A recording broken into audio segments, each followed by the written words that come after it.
لڑکی جوان ہو گئی، اپنے سگے بھائی کے سامنے بھی، اپنے باپ کے سامنے بھی، اپنے سسر کے سامنے بہو کو بھی اپنا دوپٹہ اپنے سینے پر رکھنا ہے.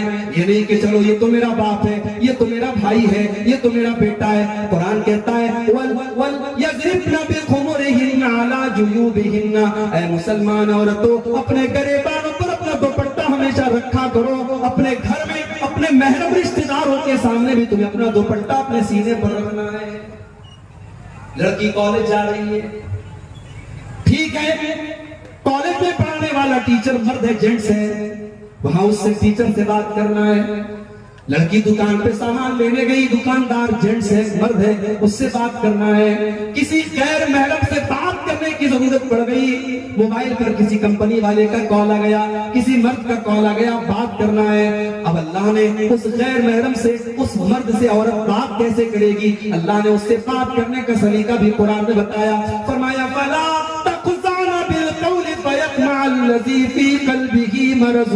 اے مسلمان عورت، کسی غیر محرم سے تو ایسے لہجے میں بات نہ کر کہ اس کے دل میں تیرے لیے پلاؤ پکنے لگے، اس کے لیے تیرے دل میں امیدیں پلنے لگے. تو کڑک لہجے میں بات کر، تو سختی کے ساتھ بات کر. تو کسی سے موبائل پر بھی اگر کبھی بات کرے تو تیری بات میں نرمی نہیں ہونی چاہیے، تیری بات میں مٹھاس نہیں ہونی چاہیے. سوشل میڈیا کا زمانہ ہے، لڑکیوں کی آئی ڈی ہے فیس بک کے اوپر، انسٹاگرام کے اوپر. انسٹاگرام کی چیٹنگ میں آ کر کے لڑکا کہتا ہے السلام علیکم میری بہن، یہ کہتی وعلیکم السلام میرے گھر.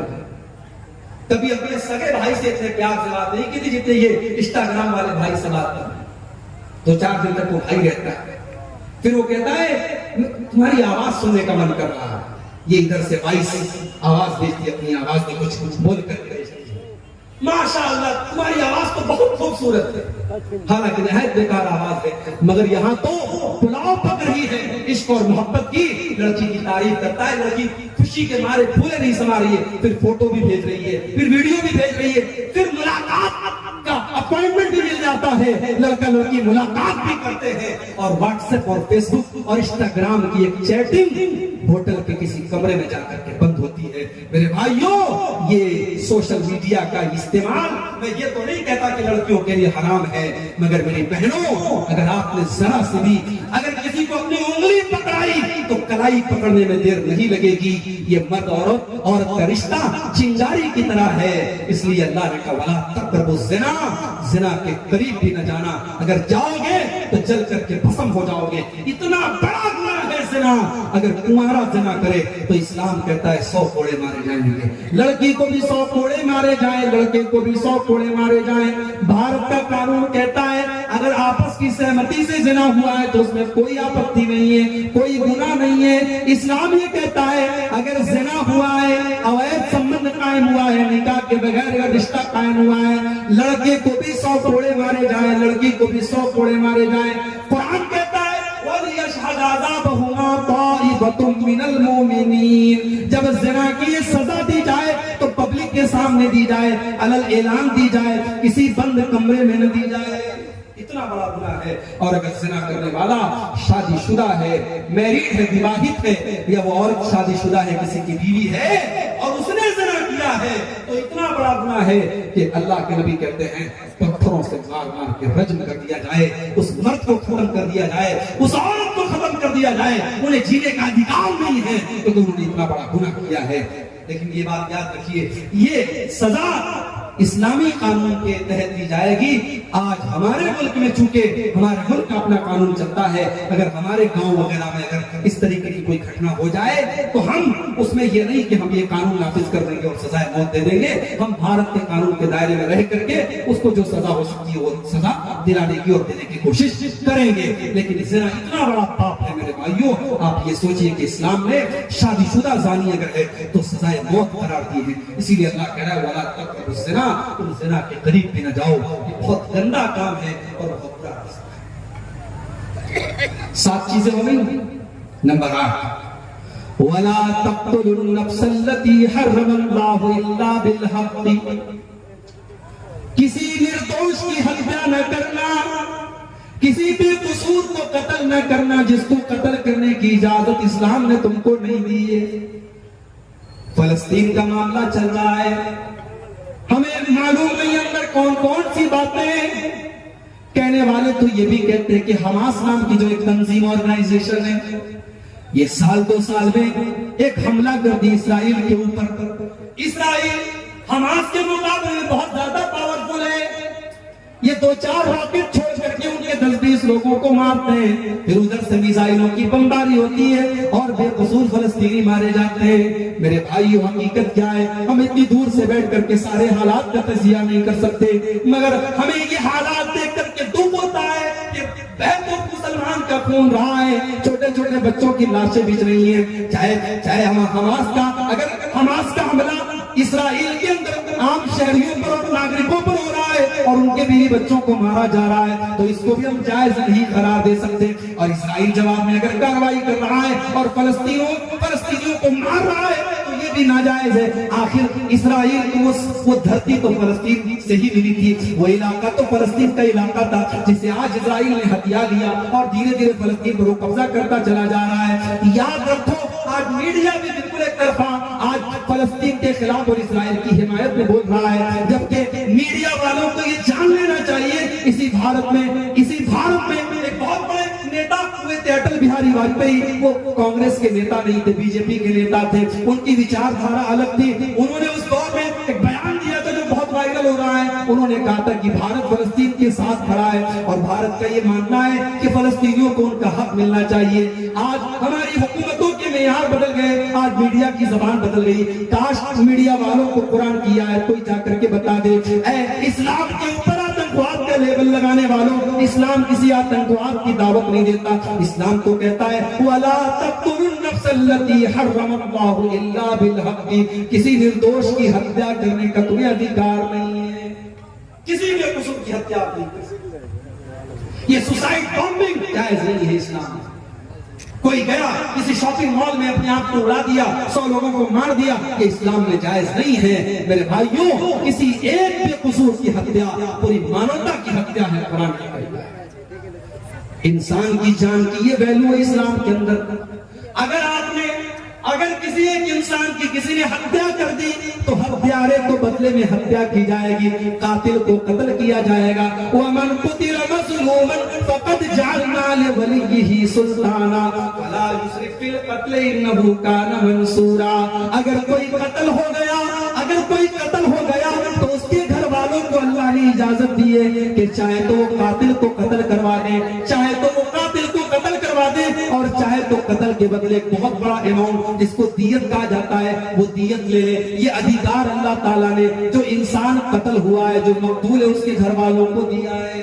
تو یہ 8واں حکم ہے میرے بھائیوں کہ کسی کی ہتیا کرنے کی ہمیں اجازت نہیں۔ نمبر 9، وَلَا تَقْرَبُوا مَالَ الْيَتِيمِ إِلَّا بِالَّتِي هِيَ أَحْسَنُ، اور یتیم کے مال کے قریب نہ جانا، کسی یتیم کا مال نہ ہتھیانا۔ ہائے ہائے، آج یتیموں کے نام پہ بڑے بڑے ادارے چل رہے ہیں اور یتیموں کے نام پہ باہر سے پیسہ آ رہا ہے، یتیموں کا پیسہ لوگوں کی پاکٹ میں جا رہا ہے، لوگوں کے پیٹ میں جا رہا ہے۔ اگر کسی یتیم کا مال آپ لینا جائز طریقے سے کھایا، قرآن کہتا ہے إِنَّ الَّذِينَ يَأْكُلُونَ أَمْوَالَ الْيَتَامَى ظُلْمًا إِنَّمَا يَأْكُلُونَ فِي بُطُونِهِمْ نَارًا، جو لوگ یتیم کا مال ناجائز طریقے سے اپنے پیٹ میں بھرتے ہیں وہ جہنم کی آگ اپنے پیٹ میں بھر رہے ہیں۔ وَسَيَصْلَوْنَ سَعِيرًا، اور ہم قریب وہ جہنم کی آگ میں ڈالے جائیں گے۔ یتیم بیچارہ بے سہارا ہوتا ہے، اس کا باپ نہیں ہوتا، کوئی تھپڑ لگا کے نکل جائے، کوئی پوچھنے والا نہیں تجھے تھپڑ کیوں مارا گیا۔ باپ بہت بڑی دیوار ہوتا ہے میرے بھائی، باپ نہ ہو تو بچہ یتیم ہو جاتا ہے، یتیم کا کوئی نہیں ہوتا۔ میرے نبی یتیم تھے، پیدا ہوئے تو باپ نہیں تھے، میرے نبی سے بڑھ کے یتیم کا درد کون سمجھ سکتا تھا۔ اسی لیے اللہ کے نبی نے فرمایا انا وکافل الیتیم کہاتین، آپ نے 2 انگلیوں سے اشارہ کر کے فرمایا یتیم کی پرورش کرنے والا، یتیم کو پالنے والا جنت میں میرے ساتھ جائے گا جیسے یہ دونوں انگلیاں ایک دوسرے کے ساتھ ملی ہوئی ہیں۔ یتیم کی پرورش کرنے والا اللہ کے نبی کے ساتھ جائے۔ ایک صحابی آیا اللہ کے نبی کے پاس، کہا اللہ کے رسول میرا دل بڑا سخت ہے، میرا دل بڑا ہارڈ ہے، میرا دل مجھے بڑا کٹھور معلوم ہوتا ہے، میں کیا کروں؟ اللہ کے نبی نے فرمایا امسح براسل یتیم، جاؤ کسی یتیم کے سر پہ محبت سے ہاتھ پھیر دو، تمہارا دل سافٹ ہو جائے گا، تمہارا دل نرم ہو جائے گا۔ یہ یتیم کا مقام ہے میرے بھائیوں۔ قرآن کہتا ہے وَلَا تَقْرَبُوا مَالَ الْيَتِيمِ إِلَّا بِالَّتِي هِيَ أَحْسَنُ حَتَّى يَبْلُغَ أَشُدَّهُ۔ اگر کوئی یتیم آپ کی یتیم کی پرورش آپ نے اپنی ذمہ داری میں لے لی ہے اور یتیم کا مال بھی آپ کو ملا ہے تو یتیم کے مال میں سے خرچ نہ کرو۔ جب یتیم بڑا ہو جائے، جب جوان ہو جائے، اس کا مال امانت ہے، اس کی امانت اس کو لوٹا دینا۔ تو یہ 9 چیزوں۔ نمبر 10 وَأَوْفُوا بِالْعَهْدِ إِنَّ الْعَهْدَ كَانَ مَسْئُولًا۔ اور اے ایمان والو وعدے کو پورا کیا کرو۔ اللہ تعالیٰ کیا تم سے پوچھا جائے گا تم نے وعدے کو پورا کیا کہ نہیں کیا؟ آج وعدہ کون پورا کرتا ہے؟ مسلمان سے زیادہ وعدہ خلافی کرنے والا کون ہے میرے پاس؟ آج ہماری پہچان بن گئی کہ ہماری زبان کی کوئی ویلیو نہیں۔ کل اسی بھارت کے اندر، اسی ملک کے اندر مسلمان اپنی زبان سے پہچانا جاتا تھا، آج ہماری زبان کی کوئی ویلیو نہیں ہے۔ میرے پیارے ساتھیوں، اللہ کے نبی وعدے کے اتنے پکے تھے کہ آپ بدر کے لڑائی میں، بدر کے میدان میں 313 آپ کے ساتھی تھے اور دشمن کی تعداد 1000 تھی۔ ایک صحابی کی اللہ کے نبی کی نظر میں بڑی قیمت تھی۔ 2 صحابی آپ کے پاس آتے ہیں، اے اللہ کے نبی ہمیں دشمنوں نے گرفتار کر لیا تھا اور جان بچانے کے لیے وعدہ کر کے آئے ہیں کہ ہم لڑائی میں آپ کا ساتھ نہیں دیں گے۔ اے اللہ کے نبی ہم جان بچانے کا وعدہ کر کے آئے تھے لیکن ہم آپ کا ساتھ دینا چاہتے ہیں، ہم لڑنا چاہتے ہیں۔ آپ نے فرمایا نہیں، محمد کا ماننے والا وعدہ خلافی نہیں کر سکتا۔ جاؤ، میرے ساتھیوں کی تعداد کم ہے، میں اس کو برداشت کر لوں گا مگر میں وعدہ خلافی کر کے تم کو جنگ میں شامل نہیں کر سکتا۔ آپ نے دونوں کو واپس کر دیا۔ یہ تھی میرے نبی کی، میرے نبی اس طریقے سے اپنے وعدے کو پورا کرتے تھے۔ وعدے کا ایک مقام ہوتا ہے میرے بھائی، وعدے کی وعدہ خلافی کرنے والا منافق ہوتا ہے۔ منافق کی نشانی ہے جب بات کرے تو جھوٹ بولے، جب وعدہ کرے تو وعدہ خلافی کرے، اور جب امانت رکھی جائے تو خیانت۔ 9 چیزیں ہو گئی۔ 10ویں چیز فرمایا وَأَوْفُوا بِالْقَوْلِ وَأَوْفُوا بِالْكَيْلِ إِذَا كِلْتُمْ وَزِنُوا بِالْقِسْطَاسِ الْمُسْتَقِيمِ۔ اور اے ایمان والو جب تم کوئی سامان ناپ کر کے دیا کرو تو پورا ناپ کر کے دیا کرو، اس میں کوئی کمی نہ کیا کرو۔ وَزِنُوا بِالْقِسْطَاسِ الْمُسْتَقِيمِ، اور تمہارا ترازو بالکل صحیح ہونا چاہیے۔ آج مسلمان کا ترازو بھی صحیح ہے، اس کی ناپ تول بھی صحیح نہیں۔ آج کتنے آن لائن جوا کے ایپ آ رہے ہیں، ہمارا نوجوان جوا کھیل رہا ہے، کوئی کرکٹ پہ جوا لگا رہا ہے، کوئی فٹ بال پہ جوا لگا رہا ہے، کوئی ٹینس پہ جوا لگا رہا ہے۔ اب تو آن لائن جوا کھیلا جا رہا ہے، اور یہ جوا اس کو اتنا گلیمرائز کر دیا کہ بڑے فلمی ایکٹر اس کا ایڈ کرتے ہیں۔ نوجوان دیکھ کر کے سوچتا ہے یار اتنے بڑے کھلاڑی ایڈ کر رہے تو صحیح ہوگا، اور فوراً اس میں پیسہ لگاتا ہے۔ کتنے مسلمان نوجوانوں نے کروڑوں روپے برباد کر دیے۔ ہمارے یوپی کے اندر مئو ایک جگہ ہے، مئو کا ایک نوجوان سوسائڈ کر لیتا ہے اسی جوئے کی لت میں آ کر کے۔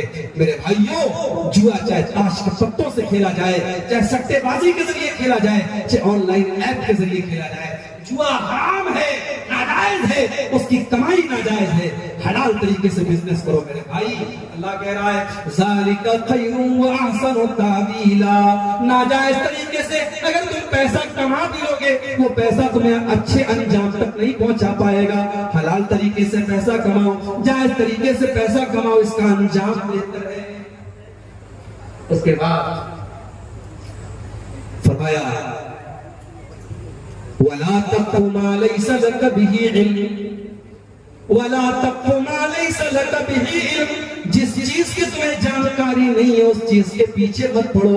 إِنَّ السَّمْعَ وَالْبَصَرَ وَالْفُؤَادَ كُلُّ أُولَئِكَ كَانَ عَنْهُ مسؤولا۔ اللہ تعالیٰ کے کان کا بھی حساب لیا جائے گا، کانوں سے کیا سنا تھا۔ آپ نے ایئر فون کانوں میں لگا لیا، کیا کیا گانے تم سن رہے ہو، کیا کیا چیزیں تم سن رہے ہو۔ آج تو گالی گلوچ بھی سنا جا رہا ہے، آج تو ایسی ویب سیریز آ گئی اس میں گالی گلوچ بھی دیا جا رہا ہے، ولگر باتیں بھی کی جا رہی ہیں۔ تم نے اپنے کانوں میں ہیڈ فون لگا کر اور ایئر بڈ لگا کر کے تم نے کیا کیا سنا ہے، اللہ کیا اس کا بھی حساب دینا پڑے گا۔ ان السمع والبصر، تم نے آنکھوں سے موبائل کی اسکرین پر کیا کیا دیکھا تھا، ہو سکتا ہے تم نے براؤزر کی ہسٹری سے ڈیلیٹ کر دیا، ہو سکتا ہے تم نے یوٹیوب کی ہسٹری سے ڈیلیٹ کر دیا، ہو سکتا ہے تم نے فیس بک کے ریکارڈ سے ڈیلیٹ کر دیا، لیکن تم نے فیس بک پر کیا کیا دیکھا، تم نے یوٹیوب پر کیا کیا دیکھا، تم نے موبائل کی اسکرین کے اوپر کیا کیا دیکھا، اللہ کے فرشتے سب ریکارڈ کر رہے ہیں، کرامن کاتبین سب نوٹ کر رہے ہیں، اور اللہ کے اس کا بھی حساب دینا پڑے گا۔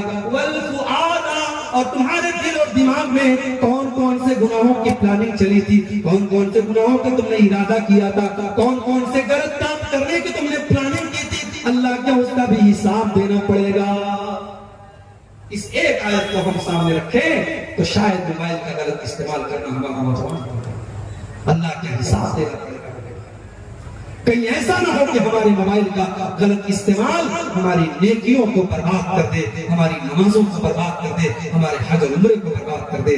بڑا نازک دور ہے میرے بھائی، 3 سال کے بچے سے لے کر کے 70 سال کا بوڑھا آج موبائل استعمال کر رہا ہے، اور وہ کیا دیکھ رہا ہے موبائل پر، وہ یا تو اس کا موبائل جانتا ہے یا اس کا رب جانتا ہے، اور اللہ سے حساب لے گا۔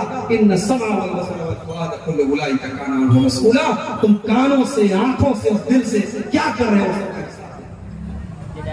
نمبر 14، وَلَا تَمْشِ فِي الْأَرْضِ مَرَحًا، اور زمین میں تم اکڑ کر کے نہ چلا کرو، زمین میں تم اہنکار کے ساتھ، غرور کے ساتھ اور تکبر کے ساتھ نہ چلا کرو۔ إِنَّكَ لَن تَخْرِقَ الْأَرْضَ، تم زمین کو پھاڑ نہیں سکتے، وَلَن تَبْلُغَ الْجِبَالَ طُولًا، اور پہاڑ کے اوپر تم چڑھ نہیں سکتے۔ تم تکبر کس بات کا کرتے ہو، تم گھمنڈ کس بات کا کرتے ہو؟ جتنا بھی پیسہ کما لو، جتنا بھی نام کما لو، ہو تو تم مٹی سے پیدا ہوئے، ہو تو تمہیں ایک حقیر پانی کے قطرے سے پیدا مخلوق ہو، تم انسان ہو، تمہیں تکبر زیب نہیں دیتا، تمہیں غرور اور گھمنڈ سوٹ نہیں کرتا، تم تکبر نہ کرنا، اکڑ کر کے نہ چلنا۔ اللہ کو کوئی گھمنڈی پسند نہیں، کوئی تکبر کرنے والا پسند نہیں ہے۔ یہ 14 باتیں اللہ نے بیان کی، اور 14 باتیں بیان کرنے کے بعد اللہ نے فرمایا کُلُّ ذَلِكَ كَانَ سَيِّئُهُ عِندَ رَبِّكَ مَكْرُوهًا، میرے بندو یہ 14 باتیں میں نے بیان کر دی ہیں، اس میں جو غلط باتیں ہیں، اس میں جن باتوں سے تم کو منع کیا گیا ہے، وہ اللہ تعالیٰ کو بہت زیادہ ناپسند ہے، ان سے بچ کر کے رہنا۔